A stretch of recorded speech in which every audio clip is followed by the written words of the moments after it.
നമസ്കാരം. ഇപ്പോൾ തുടങ്ങാം. ഒരു ഗസ്റ്റോട് വരാനുണ്ട്, അതുകൊണ്ടാണ് വെയിറ്റ് ചെയ്തത്. സോറി. ഏകദേശം 13-14 മാസങ്ങൾക്ക് ശേഷമാണ് മമ്മൂക്കയുടെ ഒരു ചിത്രം തിയേറ്ററിലേക്ക് വരുന്നത്. മഞ്ജു വാര്യരുടെ ചിത്രം ഏകദേശം 15 മാസത്തോളമായി. നിങ്ങൾക്കെല്ലാവർക്കും അറിയാം, കുറേ കാലങ്ങളായി മലയാള സിനിമ കോവിഡ് എന്ന മഹാമാരി മൂലം അടഞ്ഞു കിടക്കുകയായിരുന്നു. വീണ്ടും ഒരു തിരിച്ചുവരവാണ് മലയാള സിനിമയുടെ. കോവിഡിന് ശേഷം സർക്കാർ 9 മണി മുതൽ 9 മണി വരെ ഷോർട്ട് ടൈം അനുവദിച്ചെങ്കിലും ഫാമിലികൾക്കൊന്നും തിയേറ്ററിലേക്ക് സെക്കൻഡ് ഷോ ഇല്ലാത്തതുകൊണ്ട് വരാൻ പറ്റാത്തത് മൂലം വലിയ സിനിമകളെല്ലാം തന്നെ റിലീസ് മാറ്റിവെച്ചിരിക്കുകയായിരുന്നു. ഇപ്പോഴും 50% ഒക്കുപൻസി ഉള്ളൂ, തിയേറ്ററുകളെല്ലാം ഉള്ളൂ എന്നുള്ള യാഥാർത്ഥ്യം തിരിച്ചറിഞ്ഞുകൊണ്ടും ഒരുപാട് സിനിമകൾ നിർമ്മാണം പൂർത്തിയായും നിർമ്മാണം നടന്നുകൊണ്ടിരിക്കുന്നതുകൊണ്ടും ഇനിയും അധികം വൈകാതെ മമ്മൂക്കയുടെയും മഞ്ജുവിൻ്റെയും പ്രേക്ഷകർ ഒരുപാട് കാലമായി വെയിറ്റ് ചെയ്യുകയാണ് ഈ ചിത്രത്തിന് വേണ്ടി. ആയതുകൊണ്ട് മറ്റന്നാൾ 11 വ്യാഴാഴ്ച ഈ ചിത്രം റിലീസിന് തയ്യാറെടുക്കുകയാണ്. ഈ ചിത്രത്തിൻ്റെ പ്രൊമോഷനുമായിട്ടുള്ള ഒരു പ്രസ് മീറ്റാണ് ഇപ്പോൾ ഇവിടെ നടക്കുന്നതെന്നറിയാം. തെരഞ്ഞെടുപ്പ് കാലമാണ്, രാഷ്ട്രീയം ശക്തമായി നടക്കുന്ന സമയമാണ്. ഈ വേദിയിലിരിക്കുന്ന ഓരോരുത്തരുടെ രാഷ്ട്രീയം നിങ്ങൾക്ക് തിരിച്ചറിയാം. അതല്ല നമ്മളുടെ ഇപ്പോഴത്തെ വിഷയം. സിനിമയെ തിരിച്ചു കൊണ്ടുവരിക. നിങ്ങളെല്ലാം സിനിമയുടെ പ്രേക്ഷകരാണ്, ഓരോ നടന്മാരെ ആരാധിക്കുന്നവരാണ്, എന്നും സിനിമയെ സഹായിച്ചിരിക്കുന്നത് നിങ്ങൾ പ്രസ്സുകാരാണ്. അതുകൊണ്ട് മാക്സിമം ഈ പ്രീസ്റ്റ് എന്ന് പറയുന്ന സിനിമ, അതുമാത്രമല്ല മറ്റെല്ലാ സിനിമകളെയും നിങ്ങൾ പ്രൊമോട്ട് ചെയ്യണം എന്നാണ് നമ്മുടെ ആഗ്രഹം. ഈ സമയം അതിനുവേണ്ടി വേണം വിനിയോഗിക്കാൻ. ഇന്ന് ഇന്ത്യൻ സിനിമയിൽ ഏറ്റവും കൂടുതൽ പുതുമുഖ സംവിധായകരെ അവതരിപ്പിച്ച നടൻ എന്ന് അഭിമാനത്തോടെ ഞങ്ങൾ പറയുന്ന മമ്മൂക്കയാണ്. ഈ ചിത്രത്തിലൂടെയും ജോഫിൻ ടി ചാക്കോ എന്ന പുതുമുഖ സംവിധായകനെ മമ്മൂക്ക അവതരിപ്പിക്കുകയാണ്. ഒപ്പം ഇത്രയും കാലമായി മമ്മൂക്കയോടൊപ്പം മഞ്ജു വാര്യർ ഒരു ചിത്രത്തിൽ പോലും അഭിനയിച്ചിട്ടില്ല. ആ ഭാഗ്യവും ആ ഒരു വലിയ സുദിനവും മറ്റന്നാൾ കാണും. അവർ രണ്ടും ഒരുമിച്ച് അഭിനയിക്കുന്ന ചിത്രവും കൂടിയാണ് പ്രീസ്റ്റ്. ഇതിൻ്റെ മ്യൂസിക് ഡയറക്ടർ രാഹുൽ രാജും ഇവിടെ വേദിയിലിരിപ്പുണ്ട്. അപ്പോൾ മാക്സിമം നിങ്ങളെല്ലാം സഹകരിക്കുക. ഈ ചിത്രത്തിന് വേണ്ട എല്ലാ വിജയങ്ങളിലും നിങ്ങളുടെ സഹകരണം കൂടി ഉണ്ടാവണം എന്ന് പ്രതീക്ഷിക്കുന്നു. ഞങ്ങൾ 2020 ജനുവരി 1 ഷൂട്ടിംഗ് തുടങ്ങിയ സിനിമയാണ്. കൃത്യം ഒരു വർഷം കഴിഞ്ഞ മാർച്ച് 10 ഞങ്ങൾ ആദ്യ ഷെഡ്യൂൾ തീർന്നത്. അത് കോവിഡ് കാരണം അന്ന് കോവിഡ് ആദ്യം ഇവിടെ കേരളത്തിൽ റിപ്പോർട്ട് ചെയ്ത് നിർത്തുകയാണ്. അതിനുശേഷം പിന്നീട് 8 മാസങ്ങൾക്ക് ശേഷമാണ് ഞങ്ങൾക്ക് രണ്ടാമത്തെ ഷെഡ്യൂൾ ചെയ്യാൻ പറ്റിയത്. ഇപ്പോൾ അത് കഴിഞ്ഞ് എന്താവും സിനിമയുടെ അവസ്ഥ എന്ന് പോലും അറിയാത്തതില്ല. കുറച്ച് കാലത്തിന് ശേഷം ഇപ്പോൾ സിനിമ തിയേറ്ററിലേക്ക് എത്തുക എന്ന് പറയുമ്പോൾ അത് തന്നെ എനിക്ക് വലിയ സന്തോഷമാണ്. കാരണം ഇപ്പോൾ ഈ OTT പ്ലാറ്റ്ഫോമുകളൊക്കെ വരുന്ന സമയത്ത് എന്താവും സിനിമയുടെ അവസ്ഥ, എങ്ങനെയാണ് സിനിമ റിലീസാവുന്നത് എന്നൊക്കെയുള്ള വലിയ ആശങ്കകളുണ്ടായിരുന്നു. ഇതൊരു തിയേറ്റർ സിനിമയായിട്ട് തിയേറ്ററിൽ കാണണം, ഒരു തിയേറ്റർ സിനിമയായിട്ട് ഒരുക്കാൻ ശ്രമിച്ചിട്ടുള്ള സിനിമയാണ്. അപ്പോൾ അതുകൊണ്ട് തിയേറ്ററിൽ വരണം എന്നുള്ള വലിയ ആഗ്രഹം ഉണ്ടായിരുന്നു. അതിപ്പോൾ മറ്റന്നാൾ സംഭവിക്കാൻ പോകുക എന്ന് പറയുമ്പോൾ വലിയ സന്തോഷമുണ്ട്. ആദ്യമായിട്ട് ഞാൻ നന്ദി പറയുന്ന ആനച്ചേട്ടനോടാണ്. കാരണം ഞാൻ ഈ കഥ ആദ്യമായിട്ട് പറയുന്ന ആനച്ചേട്ടനോടാണ്. അപ്പോൾ ഈ ഒരു സിനിമ മറ്റന്നാൾ വരികയാണ്. എല്ലാവരും സപ്പോർട്ട് ചെയ്യണം എന്നാണ് ആദ്യം പറയാനുള്ളത്. നമസ്കാരം. കഴിഞ്ഞ കുറച്ച് വർഷങ്ങളായിട്ട്, വർഷങ്ങളെന്നല്ല, ഞാൻ അഭിനയിച്ച് തുടങ്ങിയപ്പോൾ മുതൽ ഓരോ അഭിമുഖത്തിലും എല്ലാവരും, മാധ്യമപ്രവർത്തകരടക്കം എല്ലാവരും എൻ്റെ അടുത്ത് ചോദിക്കാറുള്ളൊരു ചോദ്യമാണ് മമ്മൂക്കയോടൊപ്പം എന്നാണ് അഭിനയിക്കുക എന്നുള്ളത്. അപ്പം ഞാൻ എപ്പോഴും പറയാറുള്ള ഒരു ഉത്തരം, ഞാനും അതിനായിട്ട് കാത്തിരിക്കുകയാണ്, ആ ഭാഗ്യത്തിനായിട്ട് കാത്തിരിക്കുകയാണെന്നാണ്. ഒരുപാട് വർഷങ്ങൾക്ക് ശേഷം പല സിനിമകളിലും അവസരങ്ങൾ പല രീതിയിലും ചർച്ചകളൊക്കെ വന്നെങ്കിലും പല കാരണങ്ങൾ കൊണ്ട് അതൊക്കെ മാറിപ്പോയിരുന്നു. അതിൻ്റെ സങ്കടം എനിക്ക് നന്നായിട്ടുണ്ടായിരുന്നു. പിന്നീട് ഈ കഴിഞ്ഞ 2019 ഉണ്ണിയേട്ടനാണ് ഈ ഒരു സിനിമയെക്കുറിച്ച് എന്നോട് പറയുന്നത്. അപ്പോൾ മമ്മൂക്കയാണ് അഭിനയിക്കുന്നത് എന്ന് കേട്ടപ്പോൾ തന്നെ ഞാൻ വേറെ ഒന്നും ആലോചിച്ചില്ല. ഞാനുണ്ട് എന്ന് പറഞ്ഞു. പിന്നീടാണ് അതിൻ്റെ കഥയും ജോഫിൻ എന്ന സംവിധായകനെ കുറിച്ചും ഒക്കെ കേട്ടു.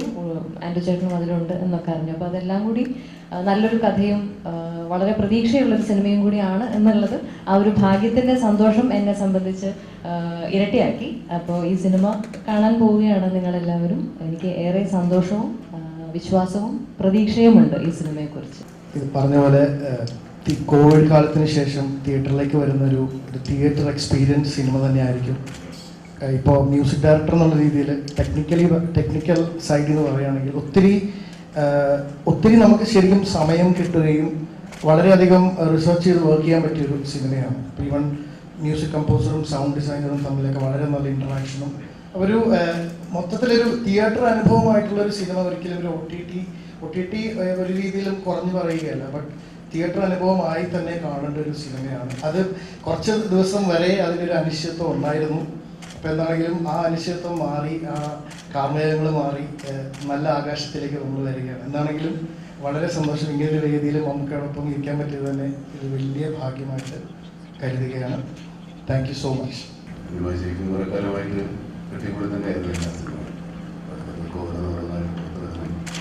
പല വേദികളിലാണ്.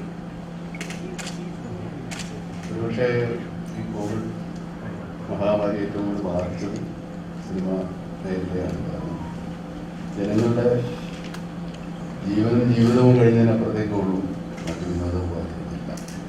സിനിമയിൽ ഒരു 4, 5, 6, 7 തരത്തിൽ നമ്മൾ പ്രാധാന്യം കൊടുക്കും. അതായത് മറ്റു കാര്യങ്ങളൊക്കെ ഒരുവിധം മുന്നിൽ നമ്മുടെ രോഗവ്യാപനം കുറഞ്ഞു വരുന്ന ഇല്ലാത്ത വീണ്ടും സിനിമാ തിയേറ്ററിലേക്ക് ജനങ്ങളെ ആകർഷിക്കാവുന്ന ഒരു സമയം നമുക്ക് വന്ന് ചേർന്നിരിക്കുകയാണ്. അതുകൊണ്ട് തന്നെയാണ് ഈ സിനിമ ഇത്രയും കാലം കാത്തിരുന്നത്. ഇവരൊക്കെ പറയുന്ന പോലെ തന്നെ ഒരു തിയേറ്റർ അനുഭവം തന്നെ ആയിരിക്കണം ഈ സിനിമയ്ക്കെന്ന് എല്ലാ സംവിധായകരുടെയും പോലെ തന്നെ ജോഫിനും ഒരു പുതിയ സംവിധായകൻ എന്നുള്ള ആഗ്രഹമുണ്ട്. ഈ സിനിമ തന്നെ മറ്റു പ്ലാറ്റ്ഫോമിൽ പോകേണ്ട, തിയേറ്ററിൽ തന്നെ വരട്ടെ എന്നുള്ളത് അദ്ദേഹത്തിൻ്റെ പ്രാർത്ഥന കൂടി ആയിരിക്കണം. ഇതെല്ലാം ഇങ്ങനെ വളരെ ശുഭകരമായി സംഭവിക്കുന്നു. ഇത് നമ്മുടെ സിനിമയുടെ ഈ കാര്യങ്ങൾ ആമുഖങ്ങളാണ് നമ്മളിവിടെ വന്ന് ചേർന്നിരിക്കുന്നത്. സിനിമയെ പറ്റി പറയാനാണെങ്കിൽ ഞാൻ കുറച്ചുകൂടെ സമയം കാത്തിരിക്കാൻ തയ്യാറാണ്. സംവിധായകൻ ഇവിടെ ഉണ്ട്. ഞങ്ങൾക്ക് വളരെ പ്രധാനപ്പെട്ട ഒരു കൂടുതൽ സംസാരിക്കാൻ സാധ്യതയുള്ള ഒരു നിർമ്മാതാവ് വന്ന് ചേരാനുണ്ട്. അങ്ങനെ പിന്നെ നിങ്ങളുടെ പ്രത്യേകമായി ചോദിക്കാനുള്ള കാര്യങ്ങളുണ്ടാവും. ഏതായാലും ഒരുപാട് നാൾ ശരിക്കും പറഞ്ഞാൽ ഞാൻ എൻ്റെയൊക്കെ ഷൂട്ടിംഗ് കോവിഡ് വരുന്നതിന് മുമ്പേ തീർന്നിരുന്നു. അപ്പോൾ അതുകൊണ്ട് എൻ്റെ ഷൂട്ടിങ്ങിനെ ബാധിച്ചിട്ടില്ലായിരുന്നു. മഞ്ജുവിന് മാത്രം ഒരു കുറച്ച് പോർഷൻ ബാക്കിയില്ല. പിന്നെ ബാക്കി കാര്യങ്ങൾ വഴിയെ പറയാം. ഇനി എന്താണെന്ന് വെച്ചാൽ സംവിധാനം പറയട്ടെ.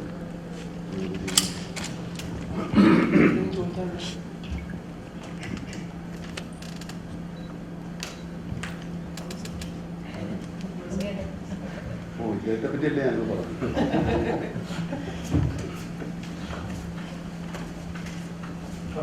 താങ്കളെ പറ്റിയാ പറഞ്ഞു.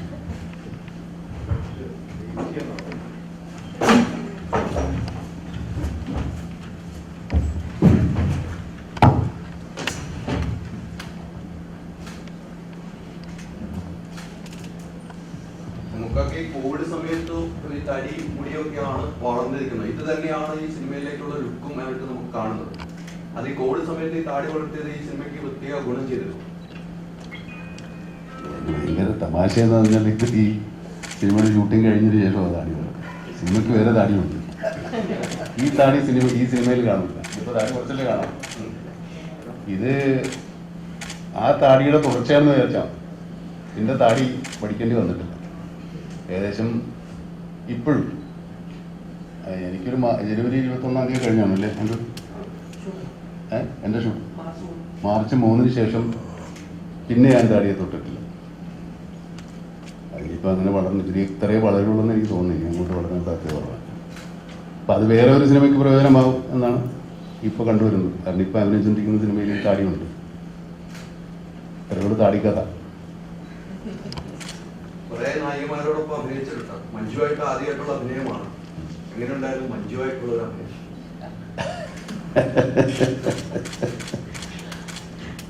ഈ കഥയിലെ സിനിമയിൽ മഞ്ജു ആണ് പ്രധാന കഥാപാത്രമായിട്ട് അഭിനയിക്കുന്നത്. മഞ്ജു സിനിമ കണ്ടു കഴിഞ്ഞതിന് ശേഷം നിങ്ങൾക്ക് കൂടുതൽ ഓർമ്മ വരുന്നത് മഞ്ജുവിനായിരിക്കും. ഞാൻ സിനിമയിൽ ഒരുപാട് സ്ഥലത്തുണ്ട്. സിനിമയുടെ കഥയൊന്നും അങ്ങനെ ഇപ്പോൾ പറയാവുന്ന ഒരു തരത്തിലുള്ള കഥയല്ലേ ഇത്. ഞങ്ങൾ പക്ഷേ ഒരു സീനിലേ ഉള്ളൂ. പക്ഷെ ഒരു വലിയൊരു സീനാണ്. ഒരു സീനിലേ ഉള്ളൂ അല്ലേ? അത് പറയണ്ടല്ലേ? ശരി, ഞാൻ എനിക്ക് എൻ്റെ ഒരു നിഷ്കളങ്കത ഇപ്പൊ മനസ്സിലായില്ല, അറിയാതെ വന്നുപോയതാ എന്നൊക്കെ എല്ലാം കൂടെ ഇനി പറയുന്നില്ല, ഒന്നും പറയുന്നു. പക്ഷേ അയ്യോ അത് കയ്യിൽ നിന്ന് പോയല്ലോ, കുഴപ്പമില്ല.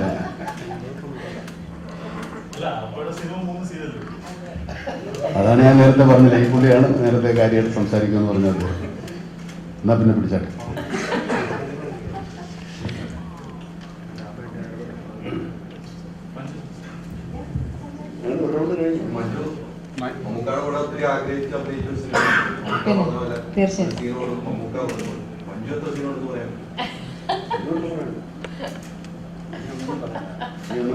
മഞ്ജു ഒരു ഹിന്ദി ചിത്രത്തിലേക്ക് അഭിനയിക്കുന്നു എന്ന് കേട്ട് ഏതാണ് ആ ചിത്രം എന്നൊന്ന് പറയാൻ കഴിയുമോ? ഒഫീഷ്യൽ അനൗൺസ്മെന്റ് വരുന്നതേ ഉള്ളൂ, അതിന്റെ സംഭവിക്കാൻ സാധ്യതയുണ്ട്. നല്ലത് സംഭവിക്കട്ടെ. Thank you. ലാലേട്ടന്റെ കൂടെയും മമ്മൂക്കയുടെ കൂടെയും അഭിനയിച്ചു.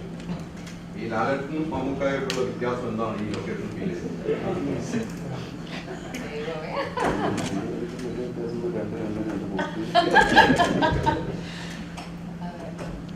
അതൊക്കെ അങ്ങനെ ഒരു ചോദ്യം പോലും ശരിക്കും അൺഫെയർ ആണ്. കാരണം മമ്മൂക്കയും ലാലേട്ടനും എന്താണോ അങ്ങനെ തന്നെ ആയി നിൽക്കുന്നതിന് പ്രത്യേക കാരണങ്ങളുണ്ട്. രണ്ടുപേർക്കും അവരവരുടേതായിട്ടുള്ള യുണീക്കായിട്ടുള്ള പേഴ്സണാലിറ്റീസ് ഉണ്ട്.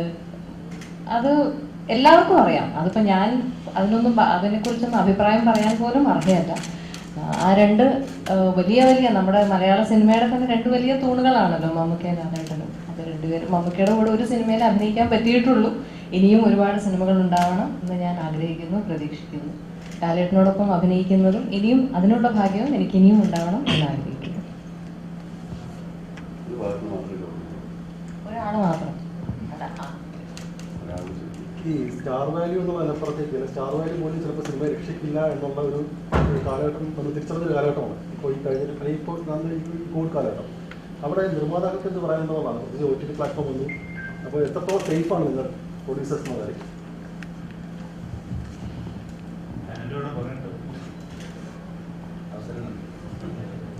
അല്ല, ഈ നിർമ്മാതാക്കളുടെ സുരക്ഷിതത്വം എന്ന് പറയുന്നത് ഈ വ്യവസായം ഉണ്ടായ കാലം മുതൽ അത് എന്താ പറയുക, അതൊരു ഞാണിന്മേൽ കളി തന്നെയാണ്. തീർച്ചയായിട്ടും അങ്ങോട്ടും ഇങ്ങോട്ടും ഒക്കെ പോകാം. പക്ഷേ തീർച്ചയായിട്ടും നമുക്ക് ബാങ്കബിൾ ആയിട്ടുള്ള ഒരു സ്റ്റാർ ഉണ്ടാകുമ്പോൾ അല്ലെങ്കിൽ ഒരു സ്റ്റാർ കോമ്പിനേഷൻ ഉണ്ടാകുമ്പോൾ തീർച്ചയായിട്ടും കുറച്ചും കൂടി നമ്മൾ ഒരു സേഫ് വിക്കറ്റിലാണ് പോകുന്നത്. പക്ഷേ ഈ സിനിമ ജോഫിൻ്റെ ആദ്യത്തെ സിനിമ, ഒരു അയാൾ കുറേ നാളായിട്ട് മനസ്സിൽ കൊണ്ടുവരുന്ന ഒരു സിനിമ. അതിൻ്റെ തിരക്കഥ മമ്മൂക്കയും മഞ്ജുവും കേട്ടപ്പോൾ അവർക്ക് രണ്ടുപേർക്കും ഞങ്ങൾക്കുണ്ടായതുപോലെ തന്നെ ഒരു എക്സൈറ്റ്മെൻ്റ് ഉണ്ടായപ്പോൾ അയാളുടെ ആദ്യ ചിത്രം ഏറ്റവും ഗംഭീരമായിട്ട് ചെയ്യാനുള്ള സാഹചര്യങ്ങൾ ഇതിൻ്റെ നിർമ്മാണത്തിൽ പങ്കാളികളായവർ ഉണ്ടാക്കിയിട്ടുണ്ടെന്നുള്ളതാണ് ഞാൻ വിശ്വസിക്കുന്നത്. അപ്പോൾ അതിനകത്ത് ഞങ്ങൾ ഇതിന് പറഞ്ഞ റിസ്കിൻ്റെയോ അല്ല മറ്റ് പരിഗണനകളോ ഒന്നും കൊടുത്തിട്ടില്ല. പക്ഷെ തീർച്ചയായിട്ടും മലയാളത്തിൽ വളരെ ബാങ്കബിളായിട്ടുള്ള ഏറ്റവും ബാങ്കബിളായിട്ടുള്ള പേരുകളിലൊന്നായ മമ്മൂക്ക നമ്മുടെ കൂടെ ഉള്ളപ്പോൾ തീർച്ചയായിട്ടും ഒരു പരിധി വരെ ഞങ്ങൾ അതിനകത്ത് സേഫാണ്. പക്ഷെ ബാക്കിയെല്ലാം പ്രേക്ഷകരുടെ കയ്യിലാണ്. ഇനി കോവിഡ് കഴിഞ്ഞിട്ട് തിയേറ്ററുകൾ ഇപ്പോൾ രാത്രി 12 വരെ പ്രദർശനം അനുവദിച്ച ശേഷം വരുന്ന ആദ്യത്തെ ചിത്രമാണ്. അപ്പോൾ ഞങ്ങളും ഇൻഡസ്ട്രിക്കും ഒക്കെ ഇത് വളരെ നിർണായകമാണ്. എങ്ങനെയാണ് നമ്മുടെ ആളുകൾ തിയേറ്ററിലേക്ക് വരുന്നതാണ് ഞങ്ങളുടെ വിശ്വാസം. നമുക്ക് ഈ കോവിഡ് കഴിഞ്ഞിട്ട് തിയേറ്ററുകൾ ഒരു വർഷത്തിന് ശേഷമാണ് വീണ്ടും തുറന്നപ്പോൾ നമ്മൾ തുറന്നതൊരു തമിഴ് സിനിമ കൊണ്ടായിരുന്നു. മലയാളത്തിൽ ഇത്രയും നല്ല സിനിമകൾ വരുന്നു, ഇത്രയും സൂപ്പർ സ്റ്റാറുകളുണ്ട്, എന്നിട്ട് പോലും നമുക്കൊരു നല്ല മലയാള സിനിമ വെച്ച് നല്ല രീതിയിൽ തുടങ്ങാൻ സാധിച്ചില്ല. അത് എന്തുകൊണ്ടാണ് അങ്ങനെ? അങ്ങനെ ഒരു ധൈര്യം നമ്മുടെ ഇൻഡസ്ട്രിയിൽ നിന്ന് തന്നെ ഉണ്ടാകാത്തത് എന്തുകൊണ്ടാണ്? നമ്മൾ തമിഴ് സിനിമകൾ വെച്ച് തുടങ്ങുന്നത് നമുക്ക് ഈ മറ്റേ പ്രദർശന നിയന്ത്രണങ്ങളില്ലാതെ വന്നപ്പോൾ അത് മറ്റ് കൺട്രോളിലായിരുന്നല്ലോ. അപ്പോൾ നമുക്ക് പൂർണ്ണമായിട്ട് തുറന്നു കിട്ടിയപ്പോൾ നമ്മൾ വരും. അതൊരു കാര്യം കൂടി പറയാനുണ്ട്. നിങ്ങൾ സൂചിപ്പിച്ച തമിഴ് ചിത്രം അവരെ സംബന്ധിച്ചോളം അവരുടെ മാർക്കറ്റ് നിങ്ങൾക്ക് അറിയാമല്ലോ അല്ലേ എന്താണെന്നുള്ളത്. തന്നെയല്ല, അത് 2-3 ആഴ്ച കഴിഞ്ഞപ്പോൾ OTT വന്നൊരു സിനിമയാണ്. അപ്പോൾ അത്തരത്തിലുള്ള പല ഫാക്ടേഴ്സ് കണക്കിലെടുത്തിട്ടാണ് അവർ ആ സമയത്ത് അത് പുറത്തേക്ക് കൊണ്ടുവന്നത്. നമ്മളിപ്പോൾ ഇത്രയും കാലം ഇത് വെയിറ്റ് ചെയ്തത് ആളുകൾ ഏറ്റവും കൂടുതൽ തിയേറ്ററിൽ വരണം, വന്ന് നമ്മുടെ സിനിമ കാണണം എന്നുള്ളത് കൊണ്ടാണ് നമ്മൾ മറ്റ് ഓൾട്ടർനേറ്റ് അതിലേക്ക് പോകാതെ തിയേറ്ററിൽ തുറക്കാൻ വേണ്ടി വെയിറ്റ് ചെയ്തത്. അപ്പോൾ ആ കമ്മിറ്റ്മെൻ്റാണ് നിങ്ങൾ ശ്രദ്ധിക്കുന്നത് എനിക്ക് തോന്നുന്നു. സംവിധായകൻ എന്ന നിലയിൽ ഈ കഥയുമായി മമ്മൂക്കായുടെ അടുത്ത് ചെല്ലുമ്പോൾ മമ്മൂക്കായുടെ കയ്യിൽ നിന്ന് ആദ്യം ഉണ്ടാകുന്ന പ്രതികരണം ഉണ്ടായിരുന്നു.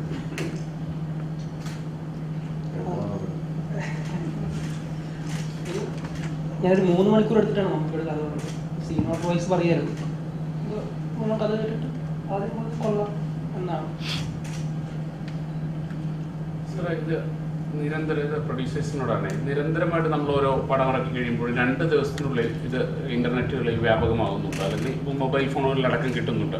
എന്താണ് തുടർച്ചയായി പരാതികൾ കൊടുക്കുന്നുണ്ട്, നമ്മുടെ സൈബർ സെല്ലടക്കം വേണ്ട നടപടികൾ സ്വീകരിക്കുമെന്ന് പറയുന്നതല്ലാതെ കൃത്യമായ ഒരു നടപടി സ്വീകരിക്കുന്നില്ല. എന്താണ് അതങ്ങനെ സംഭവിക്കുന്നത്? നിങ്ങൾ അന്വേഷിച്ചിരുന്നു? ഞങ്ങളുടെ മെയിൻ തൊഴിൽ സിനിമ ഇറങ്ങിക്കഴിഞ്ഞാൽ അത് തന്നെ. ഇപ്പോൾ ഇതെപ്പോൾ വരും എന്നുള്ള ആശങ്കയിലും പേടിയിലിരിക്കുന്നത്. ഇപ്പോൾ മലയാള സിനിമ മാത്രമല്ല, ഇന്ത്യയിലെ എല്ലാ ഭാഷയിലും ഇത് ഭയങ്കര കുഴപ്പത്തിലിരിക്കുകയാണ്. ഏറ്റവും കൂടുതൽ തമിഴ് പടങ്ങൾക്ക് തമിഴ് വർക്കേഴ്സ് എന്ന് പറഞ്ഞ സൈറ്റിലാണ് ഏറ്റവും കൂടുതൽ വന്നുകൊണ്ടിരിക്കുന്നത്. നിരന്തരമായി ഞങ്ങൾ ഇതിന് പുറകെ ഒക്കെ നടക്കാറുണ്ട്. ഇടയ്ക്ക് ഗവൺമെൻറ് ഇത് ഉണ്ടാക്കിപ്പെടുത്തണമെന്ന് പറഞ്ഞിട്ടുണ്ട്. കാരണം ഇതിനൊരു പ്രതി ചേർത്ത് അറസ്റ്റ് ചെയ്താൽ പോലും 1 മാസം കൊണ്ട് ജാമ്യത്തിൽ ഇറക്കി പോകുന്ന ഒരവസ്ഥയാണ്. അപ്പോൾ അതിനുവേണ്ടി ഞങ്ങൾ ഇപ്പോഴും പോരാടിക്കൊണ്ടിരിക്കുകയാണ്. നമ്മളുടെ അവസ്ഥ അത്ര ദയനീയമാണ്. ശരിക്കും ചോദ്യം കറക്റ്റാണ്. ഞങ്ങൾ നിരന്തരമായി വേണ്ടി പോരാടിക്കൊണ്ടിരിക്കും. OTT റിലീസിന് ശേഷം ആദ്യമായിട്ട് തിയേറ്ററുകൾ തുറന്നപ്പോൾ വന്ന മലയാള സിനിമ വെള്ളം എന്ന ചിത്രമായിരുന്നു. ആ വെള്ളം എന്ന ചിത്രം വന്ന ശേഷം താങ്കൾ ഈ പറഞ്ഞതുപോലെ ഇവിടുത്തെ എറണാകുളം നഗരത്തിലെ ഒരു വ്യാപാര സ്ഥാപനത്തിൽ വരെ അത് പ്രദർശിപ്പിച്ചതായിട്ട് അതിൻ്റെ നിർമ്മാതാവ് പോലീസ് പരാതി നൽകിയിട്ടുണ്ട്. അപ്പോൾ അത്തരം രീതിയിൽ സിനിമ ചോരുമ്പോൾ ഓരോരുത്തരും ഇപ്പോൾ നിർമ്മിക്കുന്ന സിനിമയുടെ നിർമ്മാതാവ് മാത്രം പോരാടുന്ന ഒരു അവസ്ഥയാണ് ഇപ്പോൾ കാണുന്നത്. കൂട്ടായ മലയാള സിനിമയുടെ ഇൻഡസ്ട്രി ഒരുപാട് സംഘടനകൾ കൂട്ടായ രീതിയിൽ ഇത്തരം ചെറുത്തുനിൽപ്പിന് ശ്രമങ്ങൾ ഉണ്ടായിട്ടുണ്ട്. ഒരുപാട് പ്രാവശ്യം നമ്മളങ്ങനെ ചെറുത്തു നിന്നിട്ടുണ്ട്. നിങ്ങൾക്കറിയാം, വെള്ളം ഒരു ഉദാഹരണം മാത്രമല്ല, പ്രേമം എന്ന് പറഞ്ഞ സിനിമ നിങ്ങൾക്ക് ഓർമ്മ ഉണ്ടാവും. ഏറ്റവും വലിയ ഹിറ്റായിരുന്ന സിനിമ. അത് 2 ദിവസം കഴിഞ്ഞപ്പോൾ സംഭവിച്ചു. അതിനുവേണ്ടി ഞങ്ങൾ നിരന്തരമായി പോരാടി. ഇവിടുത്തെ അതിന് സംവിധാനം ഉൾപ്പെടെ എല്ലാവരും പോലീസ് ക്വസ്റ്റ്യൻ ചെയ്തു, ഇവിടുന്ന് ആ ലീക്കായി പറയാൻ വേണ്ടിയിട്ട്. അങ്ങനെയാണ് ഓരോ ഇപ്രാവശ്യം വെള്ളം വന്നപ്പോഴും നിങ്ങൾ നിർമ്മാതാവ് പരാതി കൊടുത്ത് മാത്രമേ അറിഞ്ഞിട്ടുള്ളൂ. ഞങ്ങളെല്ലാം full industry, FEFKA, producers association എല്ലാവരും അതിൻ്റെ പിന്നാലെ പോയിട്ടുണ്ട്. അതിന് വേണ്ടിയിട്ട് ഇപ്പോഴും ശ്രമിച്ചിട്ടുണ്ട്. കാരണം ഇപ്പം ഞങ്ങൾക്കൊക്കെ ഭയമുണ്ട്, ഈ സിനിമ എപ്പോഴാണ് സംഭവിക്കുന്നുള്ള ഭയത്തിനാണ്. കോവിഡിന്റെ ഇളവുകളുടെ അവസാനമാണ് ഘട്ടമാണ് സിനിമാ മേഖലയ്ക്ക് ഉണ്ടായിരുന്നത്. ഇപ്പോൾ പോലും പകുതി സീറ്റുകളിൽ മാത്രമേ പ്രവേശനം. സിനിമാ മേഖലയുടെ അവഗണന നേരിടുന്നു വെച്ച് കഴിഞ്ഞാൽ നമുക്കുള്ള വിഷമമാണ് ശരി. കാരണം ഞങ്ങൾ ഈ കോവിഡ് വ്യാപനം കുറഞ്ഞ സമയത്ത് പല ഷോപ്പുകൾ ഓപ്പൺ ചെയ്യുമ്പോഴും അല്ലെങ്കിൽ വ്യാപാര സ്ഥാപനങ്ങൾ ഓപ്പൺ ചെയ്യുമ്പോഴും ഞങ്ങൾ സിനിമ തിയേറ്റർ ഓപ്പൺ ചെയ്യുന്നതിനെക്കുറിച്ച് നിരന്തരമായി സർക്കാരുമായിട്ട് സംസാരിക്കുന്നുണ്ടായിരുന്നു. ആ സമയത്ത് ആരോഗ്യ മേഖലയിലുള്ളവർ ഇത് വ്യാപനം കൂടുതലായി സംഭവിക്കാൻ സാധ്യതയുണ്ട് തിയേറ്ററിനുള്ളിൽ എന്ന് ചില രീതിയിലുള്ള റിപ്പോർട്ടുകൾ കൊടുത്തതിൻ്റെ പുറത്താണ് ശരിക്കും ഇത് ഓപ്പൺ ചെയ്യാൻ സാധിക്കുന്നത്. അതിനുശേഷം വ്യാപനം കുറച്ച് കുറഞ്ഞപ്പോൾ ഞങ്ങൾ ഗവൺമെൻറ് അടുത്തുനിന്ന് കൃത്യമായ സിറ്റുവേഷൻ, ഇപ്പോൾ ഒരു 10-11 വരെ ഇവിടെ ഹോട്ടലുകൾ തുറക്കുന്നുണ്ട്, ബാറുകൾ തുറക്കുന്നുണ്ട്, ടൗണിൽ എല്ലാ ആളുകളുണ്ട്. അപ്പോൾ ഈ സമയത്ത് അത് തിയേറ്റർ ഓപ്പൺ ചെയ്ത് തരണമെന്ന് പറഞ്ഞപ്പോഴാണ് ഞങ്ങൾക്ക് 50% ഓക്കുപ്പൻസി രാവിലെ 9 മണി വരെ വൈകുന്നേരം 9 മണി വരെ അനുവദിച്ചത്. ഈ 9 മണി വരെ അനുവദിക്കുമ്പോഴും തിയേറ്ററിൽ പടത്തിന് കളക്ഷൻ വരില്ല. കാരണം 1 വർഷത്തിന് ശേഷം കേരളത്തിലെ പ്രേക്ഷകർ അവരൊക്കെ ഉപജീവനത്തിൻ്റെ പുറകെയാണ്. കാരണം ഇവിടുത്തെ ഓരോ ഡെയിലി വേജസ് തൊഴിലാളികളൊക്കെ തന്നെ എല്ലാവരും കടകളിൽ ജോലി ചെയ്യുന്നവരും അല്ലെങ്കിൽ മറ്റ് സ്ഥാപനങ്ങളിൽ ജോലി ചെയ്യുന്ന ഡ്രൈവേഴ്സും ഒക്കെയാണ്. അവർക്കൊക്കെ ഒരു 6 മണിക്ക് ലാസ്റ്റ് ഷോയ്ക്ക് വന്ന് പടം കാണാൻ പറ്റാതെ ബുദ്ധിമുട്ടുണ്ടായിരുന്നു. നമ്മൾ കളക്ഷൻ എഴുതെടുത്തപ്പോൾ തന്നെ സെക്കൻഡ് ഷോ ഇല്ലാണ്ട് കളക്ഷനെ ബാധിക്കുന്നുള്ളതുകൊണ്ടാണ് ഇപ്പോൾ ഈ ഗവൺമെൻറ് അടുത്ത് വീണ്ടും ഫോഴ്സ് ചെയ്ത് സെക്കൻഡ് ഷോ വന്നാൽ മാത്രമേ വലിയ സിനിമ വരാൻ സാധിക്കുള്ളൂ എന്ന് ഗവൺമെൻറ് അടുത്ത് പോയത്. ആ സമയത്താണ് തെരഞ്ഞെടുപ്പ് വിജ്ഞാപനം വന്നത്. പിന്നെ ഗവൺമെൻറ് ഒന്നും ചെയ്യാൻ സാധിച്ചില്ല. ഇപ്പോൾ കഴിഞ്ഞ ആഴ്ച ഞങ്ങൾ വീണ്ടും ചീഫ് സെക്രട്ടറിയെ പോയി കണ്ട് വളരെയേറെ നിങ്ങൾക്ക് തന്നെ അറിയാം, റേറ്റിംഗ് വളരെ കുറഞ്ഞിട്ടുണ്ട്. ഇപ്പോൾ 2000-3000 ഒക്കെ ആയി. ഈ സാഹചര്യത്തിൽ തിയേറ്ററിനെ സംബന്ധിച്ചിടത്തോളം 50% ഏറ്റവും സേഫ് ആയിട്ടായിരിക്കും. തിയേറ്ററിനകത്തിരിക്കുന്ന ഒരു സീറ്റ് ഗ്യാപ്പ് ഇട്ടിരുന്നാൽ പോലും മാസ്ക് ഇട്ട് സംസാരിക്കാൻ പോലും അറിയുന്നത്. ഇപ്പോൾ മറ്റൊരു റെസ്റ്റോറൻറ്റിൽ പോയി നിങ്ങളിപ്പോൾ ഒരു ഫുഡ് ഓർഡർ ചെയ്താൽ 1.5 മണിക്കൂറിന് അവിടെ മാസ്ക് ഒന്നും വെക്കുന്നില്ല. അപ്പോൾ ഈ സാഹചര്യങ്ങളെല്ലാം പറഞ്ഞ് മനസ്സിലാക്കുമ്പോഴാണ് ഇപ്പോൾ ഞങ്ങൾ സെക്കൻഡ് ഷോയിൽ അഡീഷണൽ അനുവദിച്ചത്. തെരഞ്ഞെടുപ്പ് കഴിയുമ്പോൾ വ്യാപനം കുറയുവാണെങ്കിൽ 100% ഒക്കുപ്പൻസി കിട്ടും എന്നുള്ള പ്രതീക്ഷയിലിരിക്കും. ഈ 50% സീറ്റിംഗ് കപ്പാസിറ്റിയിൽ ഒരു സിനിമ ലാഭകരമായി കൊണ്ടുപോകാൻ പറ്റും.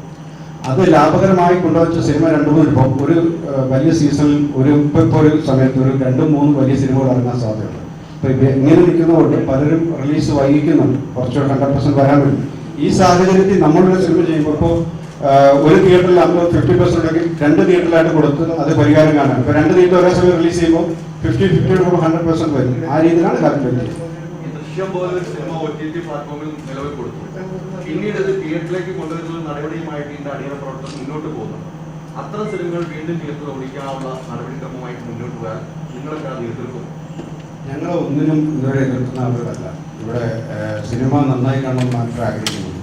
അത് വ്യവസായത്തിന്റെ ഭാഗമാണ്. തിയേറ്റർ ഉടമകൾ അവരുടേതായ കാര്യങ്ങളാണ് അവതരിപ്പിക്കുന്നത്. പ്രൊഡ്യൂസേഴ്സോ അല്ല ടെക്നീഷ്യൻസോ അല്ല ആർട്ടിസ്റ്റുകളൊന്നും അതിനെക്കുറിച്ച് സംസാരിക്കുന്നില്ല. അത് ഓരോ വ്യവസായത്തിന്റെ മേഖലകളിൽ അതാത് സാഹചര്യത്തിൽ സംഭവിക്കുന്ന അങ്ങനെ വരുന്നതിൽ എതിർപ്പില്ല. ഞങ്ങൾ ഒന്നിനും എതിർത്തിട്ടില്ല. സിനിമ ആദ്യം ഞങ്ങളെ സംബന്ധിച്ച് സിനിമ ഇവിടെ ലൈവാണ്. അതിനുവേണ്ടി എന്ത് ചെയ്യാൻ വേണ്ടിയാണ് ഞങ്ങൾ നിൽക്കുന്നത്. ഇന്നിപ്പോൾ ഞങ്ങൾ ഇവിടെ ഇരിക്കുന്ന പോലെ അതിനാണ്. നിങ്ങളുടെ എല്ലാ സഹകരണം പ്രതീക്ഷിക്കുന്നതിനാണ്. തിയേറ്ററിലേക്ക് ജനങ്ങളെ എത്തിക്കണം. പ്ലാറ്റ്ഫോമിൽ കൊടുത്തു കഴിഞ്ഞാൽ തിയേറ്ററിൽ ആ പടം സിനിമ ഓടിക്കില്ല എന്ന് ഉൾപ്പെടെയുള്ളവർ വാദിക്കുകയുണ്ട്. OTT പ്ലാറ്റ്ഫോമിൽ പോയിട്ട് വീണ്ടും സിനിമ തിയേറ്ററിൽ വരുമ്പോൾ അത് ഇനിയുമുള്ള പുതിയ സിനിമകൾക്ക് അത് ഇങ്ങനെ കൊടുക്കാനുള്ളൊരു നടപടിയാവില്ല.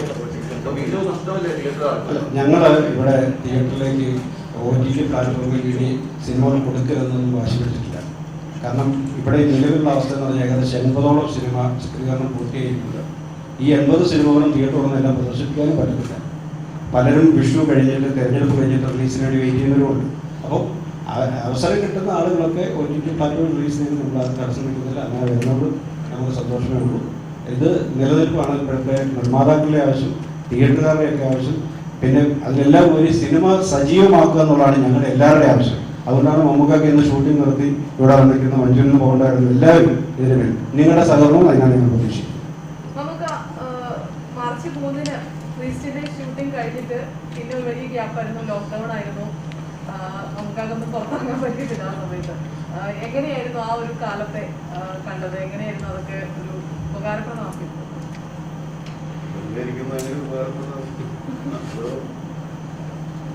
എല്ലാവരും ഒരു ഒഴിവ് ദിവസം പോലെ അല്ലാതെ പറയാം. ഒരു ദിവസം നമുക്ക് ഒഴിവ് ദിവസം അല്ലാണ്ടാവും. വേറെ നടക്കുന്നില്ല. നമുക്ക് ഇതിനു മുമ്പ് ഇങ്ങനെ ഒരു അവസ്ഥ ഉണ്ടായിട്ട് പുറത്തിറങ്ങാൻ പറ്റാതെ ആരെയും കാണാനും സംസാരിക്കാനും പറ്റാത്തതൊന്നും ഉണ്ടായിട്ടാണ്. അത് നമ്മൾ അനുഭവിക്കുക, എക്സ്പീരിയൻസ് ചെയ്യുക. അങ്ങനെ ബോറടിച്ചൊരു ദിവസമാണ് ഈ കലൂർ ഒരു ചായക്കടയിൽ നിന്ന് സുലൈമാനി അടിക്കുന്ന ഒരു വീഡിയോ ഉണ്ട്. അല്ല, ബോറടിച്ച ദിവസമാണ്. ഞാൻ എന്നെ തന്നെ പുറത്തേക്ക് റിലീസ് ചെയ്തതാണ്. 275 ദിവസത്തിന് ശേഷം ആണ് ഞാൻ വീട്ടിൽ വീട്ടിൽ പുറത്തിറങ്ങുന്നത്. അപ്പോൾ പോയിട്ട് എന്തെങ്കിലും ഒരു പ്രവൃത്തി ചെയ്യണമല്ലോ. നമ്മൾ പോയിട്ട് നിയമസഭാ തെരഞ്ഞെടുപ്പ് അടുത്തിരിക്കുകയാണ്. കഴിഞ്ഞ തവണ ഇലക്ഷൻ വോട്ട് ചെയ്യാൻ കഴിഞ്ഞില്ല, വോട്ടേഴ്സിന് പേരില്ല എന്നാണ് പറഞ്ഞിരുന്നത്. അതുകൊണ്ട് പേരൊക്കെ ചേർത്ത് റെഡിയായാണ് ഇരിക്കുന്നത്. അത് മലയാള സിനിമയുടെ പ്രധാന പ്രശ്നം നിർമ്മാണ ചെലവ് എന്ന് പറയുന്നുണ്ട്. ഈ നിർമ്മാണ ചെലവ് കുറക്കുന്നതിന്റെ ഭാഗമായിട്ട് താരങ്ങള് പ്രതിഫലം കുറക്കുന്ന എന്നുള്ളൊരു അഭിപ്രായം ഉണ്ടോ? നിർമ്മാണ ചെലവ് കുറക്കുന്നതിന്റെ ഭാഗമായിട്ടേ താരങ്ങൾ പ്രതിഫലം കുറക്കണം എന്നുള്ളൊരു അഭിപ്രായം ഉണ്ടോ?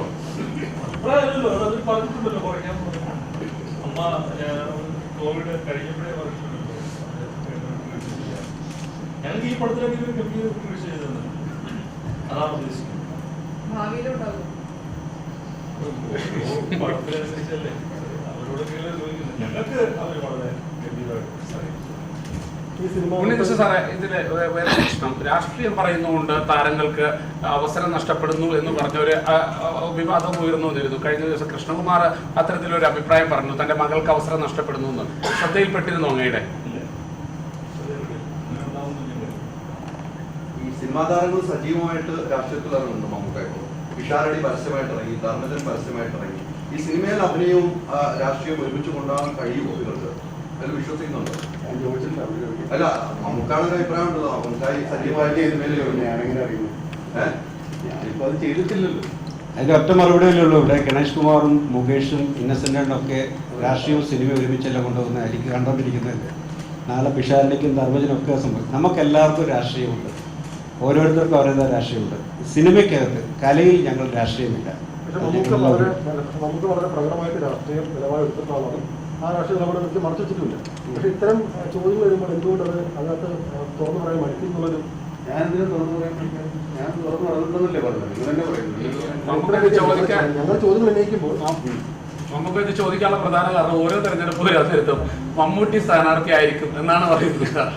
ഞാൻ കാണാറുണ്ട്. ഞാൻ നിങ്ങൾ കാണാത്തല്ല, ഞാൻ അതിനോടൊന്നും പ്രതികരിക്കാറില്ല. എനിക്ക് അങ്ങനെ ഒരു സജീവ രാഷ്ട്രീയത്തിൽ താല്പര്യമുള്ള ആളല്ല. എൻ്റെ ഏറ്റവും വലിയ രാഷ്ട്രീയമാണ് ഞാനിപ്പോൾ ചെയ്തുകൊണ്ടിരിക്കുന്നത്. ഈ തവണ ഇലക്ഷൻ പ്രചരണത്തിലൊക്കെ ഇറങ്ങും മമ്മൂക്ക. എന്തിന് നമ്മുടെ താരങ്ങൾ അഭിനയിക്കുന്നുണ്ട്. കഴിഞ്ഞ തവണ ഇൻഡസെന്റ് ഒക്കെ മത്സരിച്ചപ്പോൾ മമ്മൂക്ക പോയിരുന്നു. മമ്മൂക്ക ഒരു സംശയം, ഏത് രാഷ്ട്രീയം പറയരുതെന്ന് പറഞ്ഞുകൊണ്ടാണോ നമുക്ക് ഒരു സംശയം അല്ല, ഒരു സംശയം, നമുക്ക് ഏതെങ്കിലും ഒരു തെരഞ്ഞെടുപ്പിൽ ഏതെങ്കിലും രാഷ്ട്രീയ പാർട്ടി അങ്ങയോട് സ്ഥാനാർത്ഥിയാകണമെന്ന് അഭ്യർത്ഥിച്ചിട്ടുണ്ടോ? ഇല്ല, ഇതുവരെ ഇല്ല. ഈ വരുന്ന എല്ലാ തവണയും വരുന്ന പേരുകൾ മമ്മൂട്ടി മത്സരിക്കുമെന്ന് പറയുന്നത് വെറും കെട്ടുകഥകൾ മാത്രമാണ്. അതെനിക്ക് അറിഞ്ഞൂടാ. നിങ്ങൾക്കറിയാവുന്ന നിങ്ങളാണ് കിട്ടുന്നത് അറിയുന്നത്. എന്നോടാരും ചോദിച്ചിട്ടില്ല, ഞാൻ ആരോടും ചോദിച്ചില്ല. താല്പര്യമില്ല. തൽക്കാലം ഇനി ഭാവിയിൽ ഉണ്ടാവുമെന്നുള്ള ചോദ്യം ഉണ്ടാവുമെന്നറിയാം. എങ്ങനെ ഭാവിയില്ല. നിങ്ങൾ പ്രതീക്ഷിക്കുന്നത് ഞാൻ അതല്ല മമ്മൂക്ക, നമ്മുടെ തമിഴ്നാട്ടിലൊക്കെ സൂപ്പർ സ്റ്റാറുകൾ എല്ലാവരും രാഷ്ട്രീയത്തിലേക്ക് പോകാറുണ്ട്. മലയാളത്തിൽ അത് കാണാറില്ല സ്വാഭാവികമായിട്ടും. അതെ, ഇവിടെ അങ്ങനെ കാണാൻ സാധ്യതയില്ലെന്നാണ് എനിക്ക് തോന്നുന്നത്. ഇന്നലെ ശ്രീനിവാസൻ ഒരു കാര്യം പറഞ്ഞു. 2020 ശ്രീനിവാസൻ ചേർന്നു. അപ്പൊ കൈരളി TV-യിൽ പിണറായി വിജയന്റെ ഒരു ഇന്റർവ്യൂ എടുക്കണമെന്ന് ആദ്യം ചട്ടം കിട്ടിയത് മമ്മൂക്കാനെയായിരുന്നു. അത് കഴിഞ്ഞിട്ട് ശ്രീനിവാസനോട് ഇന്റർവ്യൂ എടുക്കാൻ പറഞ്ഞു. അപ്പൊ അതിന്റെ കാരണം കൈരളി TV-യിലെ ആളുകൾ പറഞ്ഞു പിണറായി വിജയനും കൂടെ ഒരുമിച്ചിരുന്നാൽ ഒരു മസിൽ പിടുത്തമായി പോകും. അതുകൊണ്ട് ചിരിക്കാത്ത പിണറായി വിജയനാണ് അത്ര നാൾ ആളുകൾ കണ്ടത്. അതിന് എന്നെ ചുമതലപ്പെടുത്തി, എന്നെ എന്ന് വെച്ചാൽ ശ്രീനിവാസനെ ചുമതലപ്പെടുത്തി എന്ന് പറഞ്ഞു. ശ്രീനിവാസൻ വെട്ടി തുറന്നാണ് ഒരു ചാനലിന്റെ ചെയർമാൻ കൂടെയാണ് താങ്കൾ. അത്തരം ഒരു സംഭവം വന്നപ്പോൾ അങ്ങനെയാണ് പ്രതികരിച്ചത്. ചാനലിൽ തന്നെ പറഞ്ഞു പിണറായി വിജയൻ ചിരിക്കാത്തൊരു മനുഷ്യനാണെന്ന്, താങ്കൾ പോലെ ഒരു ചെയർമാനായിരിക്കുന്ന സ്ഥാപനത്തിൽ നിന്ന് പറഞ്ഞു. അദ്ദേഹത്തെ ചിരിപ്പിക്കാൻ ശ്രീനിവാസനെ 2015 ഇന്റർവ്യൂ ചെയ്യാൻ വേണ്ടി അത്തരം ഒരു സംഭവത്തിൽ ശ്രീനിവാസൻ വലിയ പ്രസ്താവനയായിട്ട് പറഞ്ഞു. അല്ല മമ്മൂക്കായൻ ആദ്യം ഇന്റർവ്യൂ എടുക്കാൻ ഏൽപ്പിച്ചിരുന്നു, അഭിമുഖം എടുക്കാൻ വേണ്ടി. ഞാനാണ് ചെയർമാൻ, എന്റെ ആരോപിക്കാൻ. അപ്പൊ ശ്രീനിവാസൻ പറഞ്ഞ കള്ളമാണ്.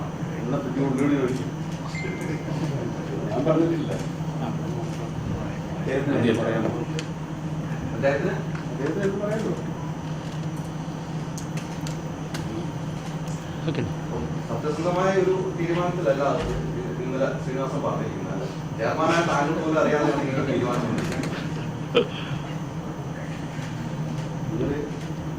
എന്താണ് ഉദ്ദേശിക്കുന്നത്? ഞാൻ ശ്രീനിവാസന് നല്ല സുഹൃത്തുക്കളാണ്, വളരെ കാലം. തെറ്റിക്കാൻ വേണ്ടി ഞാനത് കണ്ടില്ല. ഇന്നലെയല്ലേ അറിഞ്ഞു. സിനിമ അഭിനയം ആ ഒരു മേഖല ഒഴിച്ചാൽ വേറെ ഏത് മേഖലയിലേക്ക് എത്താനാണ് അല്ലെങ്കിൽ അത് പരീക്ഷിക്കാനാണ് താല്പര്യപ്പെടുന്നത്? സംവിധാനമോ നേരെ ആവട്ടെ, അത് ഇതൊരു അഭിനയം നേരിട്ടില്ല. അതിനെ ശ്രമിക്കുന്നു. അവസാനിപ്പിച്ചാലോ? കോവിഡ് കാലത്ത് ഏറ്റവും ഒരു പ്രതിസന്ധി കാര്യങ്ങൾ പറഞ്ഞപ്പോൾ നിർമ്മാണം പറഞ്ഞ ഏറ്റവും വലിയ പ്രശ്നം താരങ്ങളുടെ പ്രതിഫലം സംബന്ധിച്ചാണ്. അപ്പോൾ ആ പ്രതിഫലം കുറയ്ക്കണം എന്നുള്ളത് ഡയറക്റ്റായിട്ട് ആവശ്യപ്പെട്ട് വാർത്താമൊരു ആവശ്യപ്പെട്ടായിരുന്നു. ഒരു സാഹചര്യം അതിനുശേഷം പലരും പല രീതിയിൽ ഇത് സഹകരിക്കുന്നുണ്ട്. ചിലർ പുറത്ത് പറയാതെ തന്നെ ശമ്പളം വാങ്ങിക്കാതെ തന്നെ അഭിനയിച്ച കുറേ പേരുണ്ട്. പലർക്കും കുറച്ച് കൊടുത്തു. അത് നിങ്ങൾക്ക് തന്നെ അറിയാം. പ്രൊഡ്യൂസേഴ്സ് അസോസിയേഷൻ അന്ന് നമ്മൾ എഗ്രിമെൻറ്റ് തന്നവരൊക്കെ തന്നെ കുറച്ച് ഇവിടെ പ്രസ് മീറ്റ് അടുത്തേക്ക് ഞങ്ങൾ പറഞ്ഞിട്ടുള്ളതാണ്. ഇനി മുന്നോട്ടുള്ള സാഹചര്യത്തിലും ഇവിടെ സംഭവിക്കുന്ന ഒരു പരസ്പര ധാരണയിലൊക്കെയാണ്. കാരണം വ്യവസായമൊക്കെ നോക്കി താരങ്ങളും ടെക്നീഷ്യൻസും പണം മുടക്കുന്നവരൊക്കെ സഹകരിച്ച് ചിലപ്പോൾ ഒരു സിനിമ ഒരുപാട് പടങ്ങൾ ഇവിടെ നടക്കുന്നുണ്ട്. ഒരുപക്ഷെ പലരും പൈസ മേടിക്കുന്നത് ടെക്നീഷ്യൻ മേടിക്കുന്നതല്ല, ആഫ്റ്റർ റിലീസ് അതിന് കിട്ടുന്ന ഷെയറൊക്കെ ഉൾപ്പെടെയുള്ള അങ്ങനെയുള്ള കാര്യങ്ങളിലേക്കൊക്കെ സിനിമ നമുക്ക് എങ്ങനെ സജീവമാക്കാം, അത് മാത്രമാണ് ഇതിൻ്റെയൊക്കെ പിന്നെ. ഒരു കാര്യം ചോദിച്ചോട്ടെ, നമുക്ക് സിനിമയെ കുറിച്ച് തന്നെയാണ്. നമുക്ക് പറഞ്ഞ പുതിയ സിനിമയുടെ വർക്കുകൾ താടി ഉൾപ്പെടെയുള്ളത് പുതിയ തൻ്റെ ഏറ്റവും വലിയ രാഷ്ട്രീയ സിനിമയാണെന്നും നമുക്ക് പറയാം. പുതിയ സിനിമ വർക്കുകൾ കുറിച്ചുള്ള പങ്കുവെക്കാവുന്ന കാര്യങ്ങൾ പറയാമോ? പുതിയ സിനിമ ചെയ്യുന്ന അമൽനീരന്റെ സിനിമയാണ്. അതിലൂടെ പേര് പറഞ്ഞിട്ടുള്ളത് ഭീഷ്മ പർവ്വമെന്നാണ് സിനിമയുടെ പേര്. അതോടൊപ്പം തന്നെ നമുക്ക് ഈ അടുത്ത ഒരു പുതിയ സംവിധായകരുടെ പ്രവർത്തകർ ഇന്നലെ അനൗൺസ് ചെയ്തിട്ടുണ്ട്, പുഴു എന്ന് പറഞ്ഞ ടൈറ്റിലോടുകൂടി. അതും പുതിയൊരാൾക്കൂടെ അവസരം കൊടുക്കുകയാണ് അമൽ നീരദിൻ്റെ സിനിമയ്ക്ക് ശേഷം. അത് കണ്ടിട്ടുണ്ടാവും. അനിതാ സംവിധായകൻ. വൺ സിനിമയിൽ ഒരു മുഖ്യമന്ത്രിയുടെ റോളല്ലേ നമുക്ക് അത് ഈ പിണറായി വിജയന്റെ ജീവിതമായിട്ടുള്ള ഒരു കഥയുണ്ടെന്നൊക്കെ നേരത്തെ പറഞ്ഞു. പിന്നെ ഡയറക്ടർ അത് ഇല്ല എന്ന് പറയുകയും ചെയ്തിട്ടുണ്ട്. അത് എത്രമാത്രം പ്രതീക്ഷ വയ്ക്കുന്നു?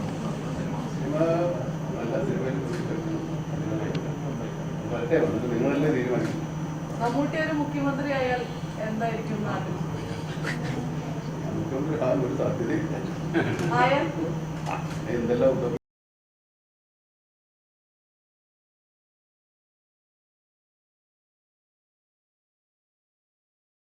സിനിമ മാക്സിമം നിങ്ങൾ ഒരു പുതിയ സംവിധായകന്റെ സിനിമയാണ്, ഒരു പുതിയ തരം സിനിമയാണ് ഈ സിനിമ. ഒരുപാട് പുതുമകൾ ഞങ്ങൾ ആഗ്രഹിച്ച് ചെയ്തിട്ടുണ്ട്. അത് അതിൻ്റെ പടങ്ങൾ കണ്ടതിന് ശേഷമായിരിക്കും അത് കുറച്ചുകൂടെ വ്യക്തമാവുന്നത്. സിനിമയ്ക്ക് വേണ്ടി കാത്തിരിക്കും. ഈ ഷൂട്ട്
സൈഡിലേക്ക്